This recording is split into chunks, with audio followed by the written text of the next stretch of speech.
Okay, everyone, I'm going to teach you how to make my best cheesecake.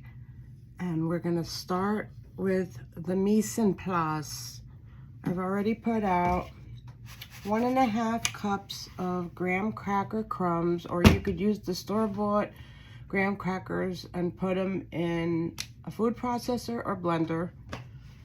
Actually, I think they're even better that way, but I happen to have them, so I'm using the crumbs because they're bigger and they're like a little bit, more to bite into a little. I don't know how to explain it, but either way, they're good. And then we got 1/3 cup of regular granulated sugar.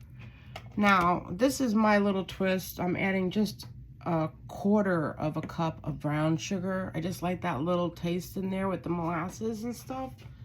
That's what brown sugar is. It's molasses added to it. And then melted butter. Oh, it's already, whoops, gotta put that back in the microwave. That is 7 tablespoons of butter. I'll be right back. That melted really fast. It's a little cool in here right now. And then we're gonna put this in.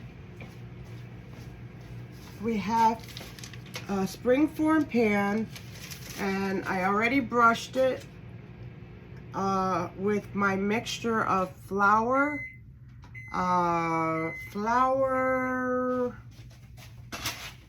this stuff here, shortening, equal parts flour, shortening, and oil. I keep that in my refrigerator to do my pans for baking everything, cakes, cupcakes. I used it for this now too. But I tripled. The reason why I have so much tinfoil on this, I tripled it, is because we're going to be putting this in a bath water. I'm going to be heating up some water and pouring in the hot water on the other part. We'll get to that part after I'm done with this part. One thing at a time. I already did it and I brushed it. Let me get this butter in there before it starts hardening again. So we're putting 1.5 cups of the graham crackers. This is 1/3 cup.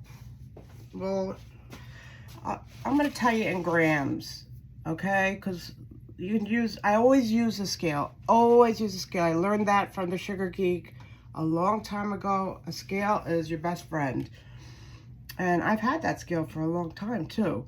So it's 198 grams of graham crackers. Good thing I looked at this because it's 2 cups of graham cracker crumbs.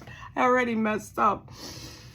So 1/3 cup of sugar, which is 67 grams, and 7 tablespoons of butter, which is melted, and we got to get that in there. And I'm also going to put a little bit of brown sugar, just 1/4 cup, to give it that flavor. And I'm using a small spatula for now so I can get it all out. Put it all together.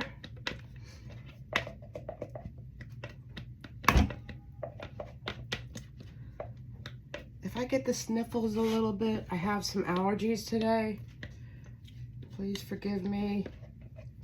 It's not a cold. It's just, for some reason, I don't know why. When I'm down here, I get the sniffles. I think I'm allergic to meringue powder, and the meringue powder's over there. And I had it out too. Not good to be allergic to meringue powder, because meringue powder is good for making cookies. So when I'm doing cookies, I'm really sneezing and stuff. Boy, this stuff is going quickly. Okay, so we're gonna mix this all together. You know what? I'm just gonna mix it like this. I was gonna get the get that off of there. The butter just seems, because it's cool in here. I always keep one of these in the area that I work so that you know what if it goes anywhere over 70, like in the summertime, you better put that air conditioner on, because anything over 70 will start going bad, like while it's sitting here waiting, like all this cream cheese and everything. So I always keep one of those. And on a separate video, I showed you how to warm up. We'll get to that part. I'm rushing ahead of myself. Let's do this first. I got the oven set at 350. We're only going to put this in real briefly for like 6 minutes. Otherwise, it'll disconnect from the pie, from the cheesecake. Believe me, I've had it happen, and you got to be really careful. Okay, so I already greased my pan. You don't have to put anything else in it. It already has flour in it. That's another video. I'll show you how to make the homemade pan de-remover. Okay. All right, so now we're going to put this in. Get that all in there, all equal. Oh, look at that. That butter's really hardening fast. Get all that. We want all that yummy stuff. I'm going to put a little pinch of salt in there too. Salt always brings things out. Brings flavor out. Not too much. I like to use sea salt too.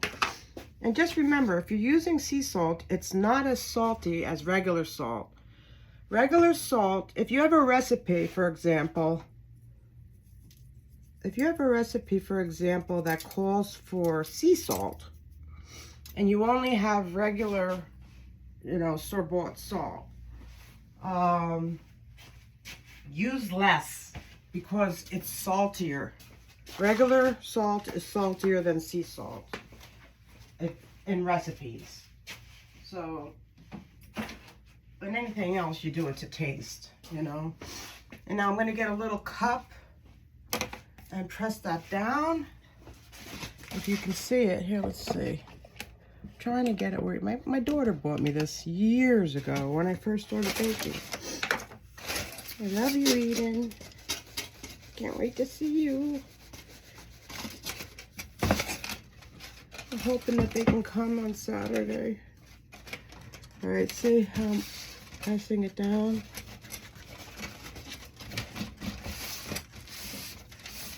My hands are very clean, I promise you.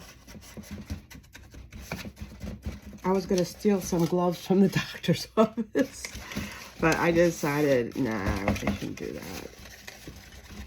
And what if they had cameras in there? Oh boy. All right, 6 minutes, and then we're gonna come back and I'll show you the second part of the mise en place for the cheesecake. We gotta go quickly with cheese because you can't leave cream cheese out long. Once you're done with everything and you have cream cheese frosting or something, you can't leave it out in the sun. Do not leave it out in the sun, the cake, or whatever it is. Keep it in the refrigerator until you're ready to serve it, and then take it out. Okay, we'll be right back. 350 degree temperature for 6 minutes.